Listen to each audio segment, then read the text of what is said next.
Hi, welcome to the Oliver Fetter YouTube channel. Today, I want to screw with my fuel pump a bit more.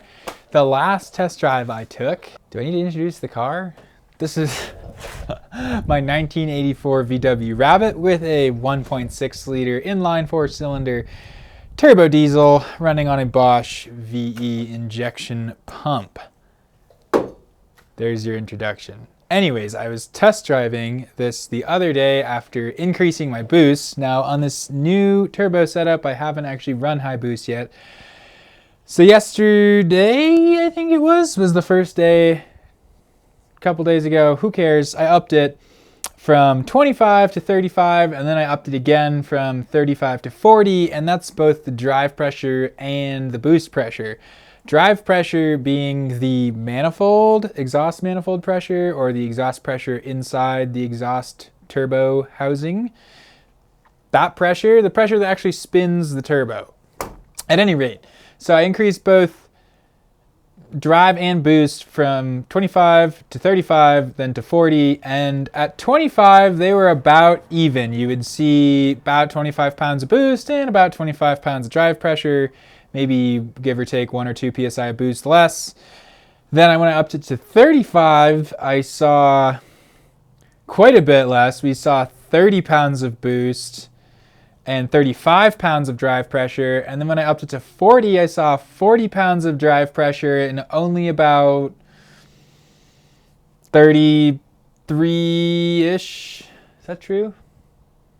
Maybe close to 35 pounds of boost, but it was like 35 or less. So you can see there's like, as I kept increasing my turbo's pressure ratio that I'm trying to get out of it, and it's VNT, so I'm changing that pressure ratio by keeping the vanes at a certain position with my controller.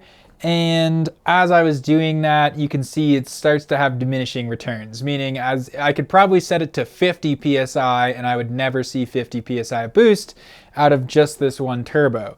So we're actually hitting this turbo's pressure ratio limit. We're getting to the outside of where it's actually supposed to be pushing air, which is interesting, or at least that's my theory. So one of the things I want to do today in this video, kind of in conjunction to that, is actually, since we're kind of at the turbo's limit to provide pressure, at least I think we are, the next step would be to add a compounding turbo, which I will do now that I know this is where we're at, just not soon because it costs money.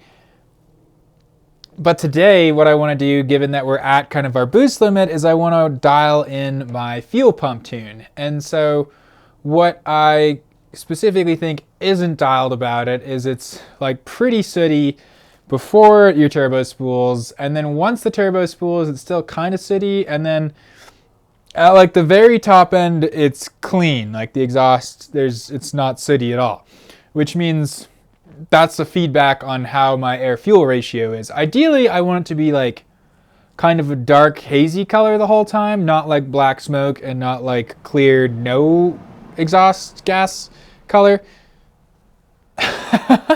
So a lot of that comes from tuning the LDA, which is this top part right here. This is the boost compensation mechanism on a VE pump, and I think a lot of the reason why my fueling is all over the place is because I tuned and adjusted this a long time ago and kind of sat and forget it and haven't come back to it till today. So this is a build update video, but mostly it's a fuel pump tuning video. I already have a how-to, and this one is going to supersede it as my new how-to since I have a better understanding of how these things work now. Okay, let's see. Do I have to take that off? The other thing I've been wanting to try is at low RPMs with the new high lift cam plate and 11mm head on my fuel pump. It's jerky, and I don't really feel like I have time for it today. Certainly not. But what I would like to do is actually try to shim the governor a little bit. So this is a Giles pump originally.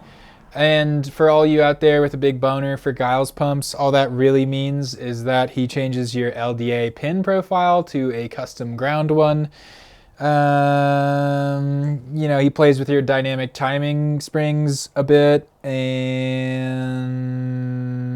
I mean, that's realistically kind of it. He like tunes your, I mean, Giles has nice equipment and shit, and he puts this on a tester and turns screws until it puts out the right amount of fuel that he thinks is good for your car, which for my car was like 5,000,000% not enough fuel. Anyways, neither here nor there. This is a Giles pump, which means certain things are already changed about it, but the way I have it adjusted right now, I have my LDA, I think, spring perch down in here all the way down, and I have this top part also all the way down, which the way this compensator works is it actually allows more fuel as a pin in it drops a certain amount, regardless of what you're pressing on the gas. So right now it's adjusted such that fueling heavily comes on as soon as possible because this is all the way down. And then the spring perch in here is also dialed back, so there's less preload pushing against that diaphragm, which means at lower boost pressures, that extra fueling is coming in sooner. So if I'm running 35 PSI, it might actually be coming on to full boost compensated fueling at like 10, which like isn't really that helpful. So the proper way to adjust a pump then, taking into account the compensator and then your overall fueling screw, is that you really want to get your compensator dialed in for your boost curve first. So I want this thing to add ideally proportionately more and more fuel up till it's adding its maximum amount of fuel at 30 PSI of boost. And then, because this is actually a limiting mechanism, it limits how much throttle you're giving it or is being given internally in the pump. So you want this to limit the overall fueling up until your peak boost number. And then don't tweak about the fact that we're limiting. What you want to do, instead of trying to get more fuel by just like pushing all this stuff in and maxing it out, you then, once you have your maximum fuel at the right point, can shift the whole amount of fuel you're adding with the main power screw, fuel screw, whatever the hell you have. Okay. So that was a long-winded way of saying I'm going to take the top of the LDA off and we're going to undo some of my adjustments because right now my fueling is coming on really early. So I'm just kind of going to take a guess. I'm going to take this top screw, I think, and I'm going to turn it out quite a bit. And for starters on today's testing, and then down here I'm going to probably raise that preload spring up a bit, and this isn't going to change any of the amount of the total fuel this pump is supplying. It's just going to change where that fuel is supplied. So to do this really accurately, I'd probably need to take like 30 test drives in this same video, and I don't want to do that. So you'll have to take my word for it, or you can watch my last video. But right now it's smoky down low around like 3,500 to 4,000 RPM and like 10 PSI boost, and then it's clean up high at like 5,000 RPM and 30 PSI boost. So we're gonna shoot to adjust things such that we get that smokier point higher where there's more boost happening anyways. Off we go. Okie dokie. So yeah, I mean, there's some flatheads and stuff. And to be clear, I'm still going to have to take a lot of test drives to do this, at least as many as adjustments I make, because there's no point in making an adjustment and then having no idea what it just did, or making too many adjustments. And even the fact that I might adjust the spring in the bottom and this thing on top at the same time is a little bit silly, but I'm just curious what we got going in here, and I want to show you guys what's inside. So this right here is the hose from my intake tube. It measures intake pressure, so it is a boost reference hose.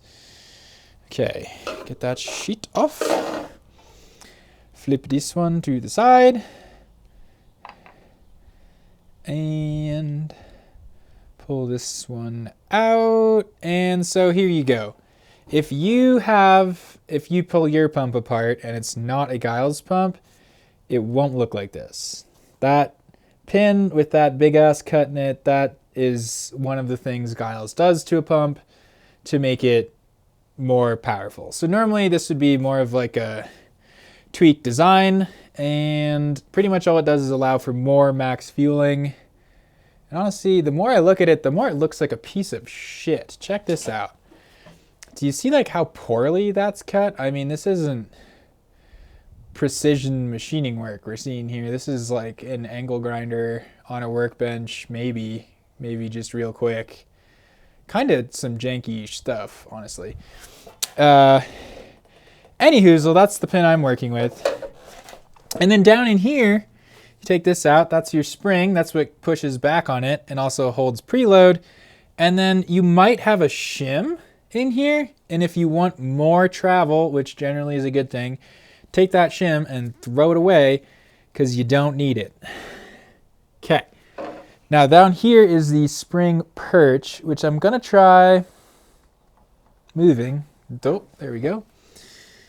And I think right now it's probably all the way down. It feels all the way down. Yeah. So it was all the way down. I'm gonna make sure we're getting this. So this is that pin. Look right there. Can you see that gleam? You can see how it's poorly cut out. That's what you get with Guile's quality right there. Fucking janky. Okay, anywho, I wanted to get you a better view so you could actually see what I'm looking at. Down in here, this is the spring perch. Right now, mine is turned all the way down. So this is, the inside's a threaded rod, and this is a nut, and it spins and goes up and down. And that adjusts where the spring is in here, up and down, which ultimately allows a certain amount of travel.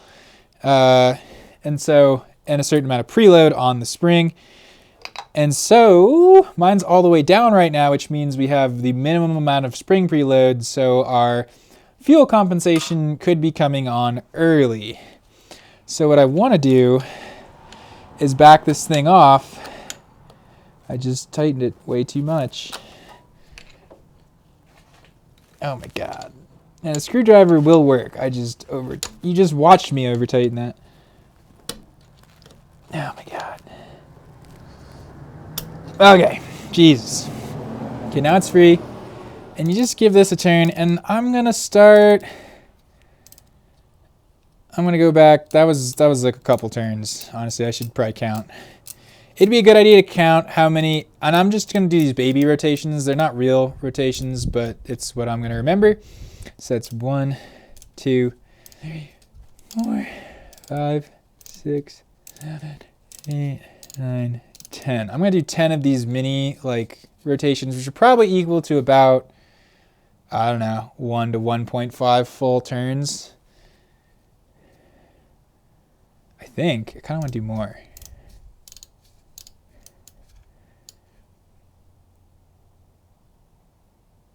Okay, so now we're at 13. And is there anything really to see here?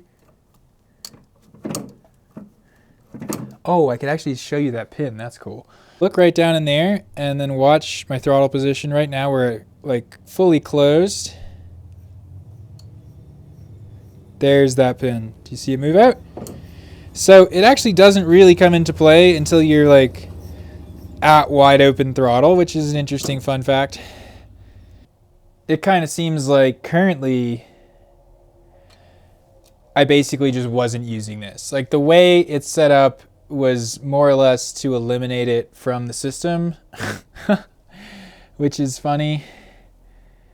And this can only go in one way. Now yours may be eccentric. It won't look like this. It'll be like an eccentric kind of cone thing. And if you want more fueling at the top end, you would put the more notch side towards this pin.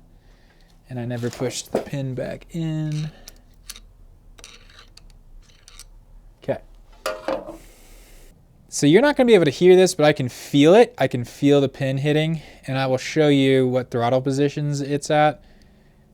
So we're hitting right here is where it starts to hit, and this is no boost pressure basically.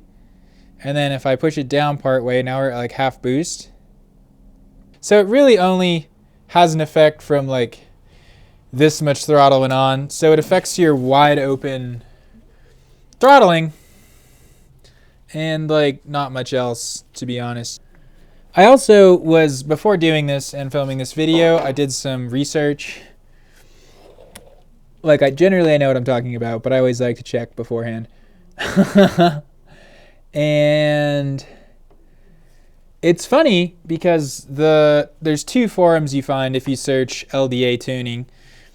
And one of them is a Puget, however you say that, Puget forum for how to tune it. And the other one is a VW forum to how to tune it. And on the Puget, they pretty much advise you to cut your pin like Giles does and get more fueling that way, which, I mean, I guess clearly works because Guile does it.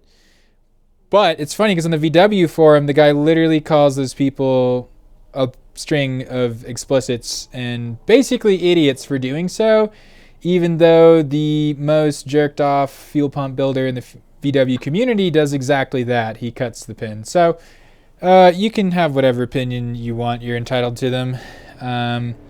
This one already has a cut pin, so that's what we're using. Okay, so you can see right now this set screw is turned all the way in. See that? And it actually pushes, like right now I can't get this down because it's already starting to compress that spring, which is interesting because it actually means you're getting that pin into its travel already. So the way I had this set up, it was actually just completely bypassing any LDA tuning. Come on. Oh my God. Okay, we might have to get it back on first. I was completely bypassing the LDA tuning the last time I set it up. And, you know, I guess to be fair, that is a valid way to do it. But now that I have no more turbo boost to play with, I kind of want to get my fueling dialed in to the max. And to do that, I'll need to back off, actually use the LDA for what it's meant for. At least I think so. And it'd be interesting. I think this is my only turbo pump, but I could order another pin for it. It'd be interesting to take the Giles pin and toss it. Or it'd be interesting to put a stock pin in here and see what that does in terms of boost compensation compared to Giles' janky cut pin, and see if there's actually any real nice difference in terms of performance from either way. And kind of what I've learned too along the way with this car, because there's plenty of VW 1.6 forums out there, is that basically no one in a forum, almost no one, knows what they're talking about. That's why they're on a forum. They're busy typing and doing nothing, versus actually getting out and like testing shit in your garage and figuring out what works. And so if you wanted to bypass your LDA altogether, like I pretty much had this one set up to, all you would do, it's a T27 Torx on top for those who care. So if you wanted to not have an LDA, which again, it doesn't actually add fuel, it actually limits fuel till later. Key difference. Does not add fuel. This device adds no fuel. But if you would like to bypass that, so you just do all the fuel control with your foot, you could do that, and you would just set it up the reverse of what I'm doing now, or exactly how it was when I started. This would be all the way down, so your pin's already all the way in, and your spring's all the way down, so you would just get, basically as soon as you made boost, you'd have full access to your full range of fuel, regardless of RPM. Okay, so this goes in a good number of threads still, before it does anything. Right there. So right there, it actually hit the bottom, so you don't really get that much adjustment anyways. So the two adjustments we made was I raised the spring perch about a turn and a half, full turn and a half, which will give us more spring preload, which will increase the boost at which we get full fueling. And then I turn this screw out, which is the initial height set of the pin, so we'll get less fuel to start with. And the other good takeaway from this is just because your throttle's over here doesn't mean the pump's actually doing that. these pumps are pretty complex mechanical systems, and they actually have more control over the fuel inside them than you would expect for something that was made 40 years ago. Now, we're gonna go for a test drive. If my car starts, it might start.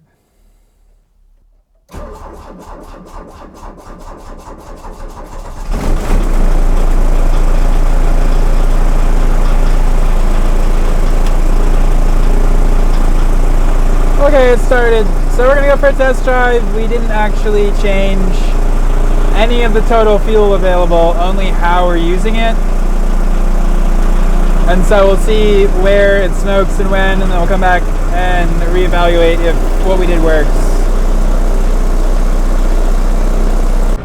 See, and what you can already note is that if I lay on it at low throttle, maybe you can't see it, it's still sooty if you're really low and you lay into it. So like that, I didn't actually remove any fuel. But what I'm hoping to see is a better fueling curve while actually on the gas heavy and doing a pull. It's like right now, definitely a little bit cleaner than it would have been before. Well, way cleaner. So again, so now I'm kind of lugging it. We're at 2400, third gear. And if I step on the gas, still lots of soot. But now, what's important is whenever you lug it, of course it's going to smoke. So I'll be interested to see here in a second if we actually get up to speed, if we get better smoke at better points, if that makes sense.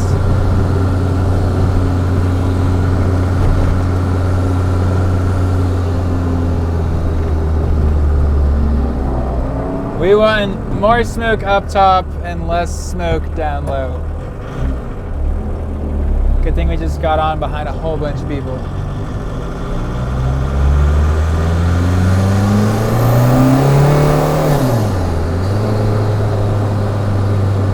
Seems a little bit better. That wasn't really a full pull. It's friggin' bright. I wish I had sunglasses.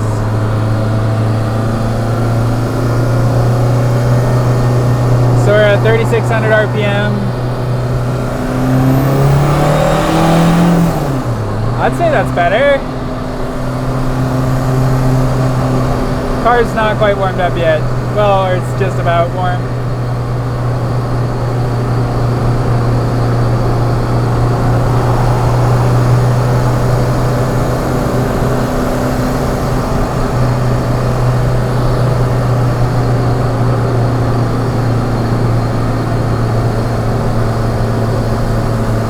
Give it another try here.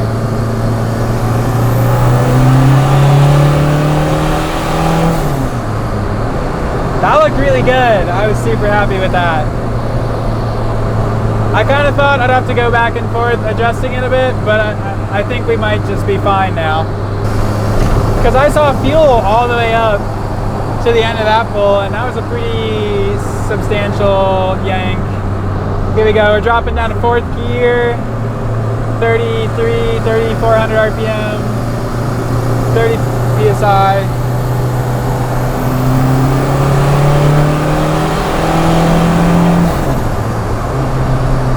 That felt pretty good.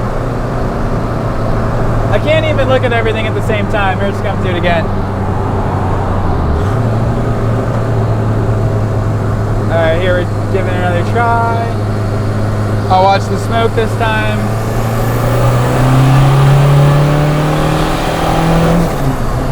That looked really good. So honestly, I might have just nailed it in one adjustment. That was kind of easy.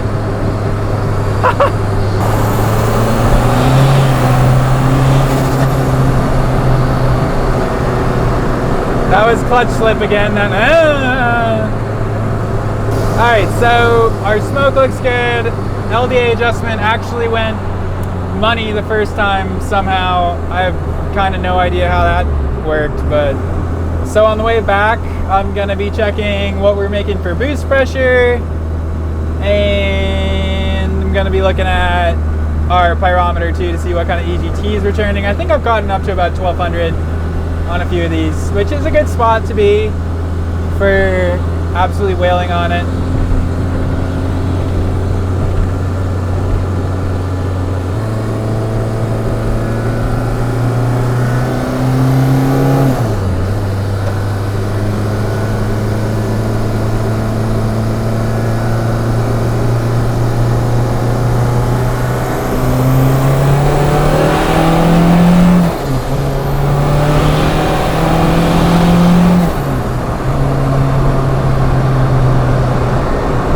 I forgot.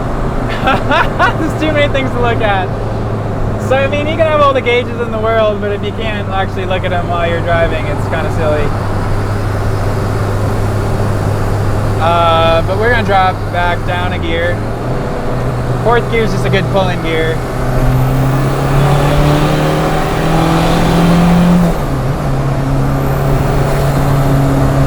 Woo! Yeah, it gets plenty hot. It's as long as you hold it. It's funny, I don't even think I've actually been flooring the car till recently because it just doesn't feel like you need it. It's like you drop down a gear and then all of a sudden there's just all this pedal travel to take up, like.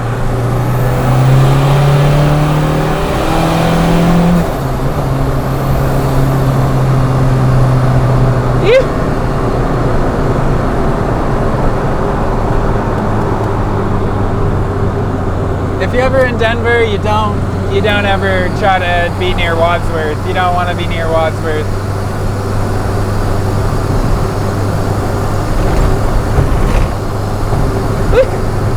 All right. Well, that was pretty good. We kind of learned what we need to learn. We can go back and draw some conclusions. Seems dialed. I am skeptical how much this really does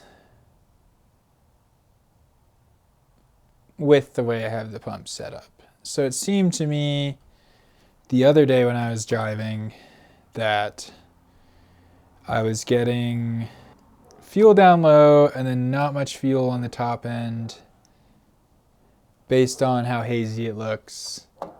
And I was actually debating turning up the fuel screw. And then today, the problem is I don't remember if I actually had it floored the other day. It's kind of weird to floor it. It's kind of a lot of pedal travel. So it's possible I may not have had it floored the other day to begin with. Whatever adjustment I did right now may or may not have actually had that effect. I mean, it should have had that effect. Don't get me wrong. The way we just adjusted this should increase fueling higher in the RPM range. However, me having my foot all the way on the floor with an 11 millimeter head on a 1.6 also fuels all the way through your RPM range. So, but for your own tuning choices, everything I just said still applies. I think my previous tuning beta was to turn this all the way in and turn that all the way down, which is like pretty much disables your LDA. I would say my new updated tuning beta is to turn your fuel screw, if you've never tuned your pump, turn your fuel screw in enough that you actually get some smoke. And then if there's actually smoke, you can judge what the fueling is doing. And then with your LDA, make it so it fuels all the way through your RPM range. So for me personally, I do feel like this is adjusted better. It's really hard to say for sure if it is without measuring like the amount of fuel coming out of it. But I would say backing off this top screw almost all the way is a good choice because that gives you more range of boost fueling. And then having your lower spring, that is what you really need to play with. I would arguably just run this top one all the way out all the time. I don't see why you need to start your diaphragm partway in necessarily. And then for your bottom spring perch that's adjustable, that star-shaped thing, that's what you need to play with. So if you play with that bottom spring, you want to play with it such that it starts feeling the way you want at the RPM you want, but there's no way to calculate that or figure it out aside from trying different positions and going and driving it and seeing how it performs. So that would be my recommendation there. And then once you have the fuel coming on at the right places in your RPM band, you know, like, okay, top of third gear, still getting fuel, looks good. Then either if you're trying to drive economy wise, turn your fuel screw back down so that it's not as sooty, but you're still getting that same amount of compensation at different boost levels. You're just using a more economical tune. Or if you're, you know, more on my side of the tracks, you could turn it up. And that same curve would apply.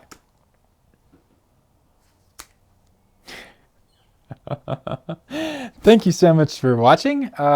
This wasn't really a absolutely complete tuning video. This is more of just an LDA tuning video. And unfortunately, with all the modifications, my car isn't the best example, but that what we just did is exactly how to do it. So it's on you to actually go and tweak on your own car and see how it turns out. You should do it and let me know in the comments if you have good results.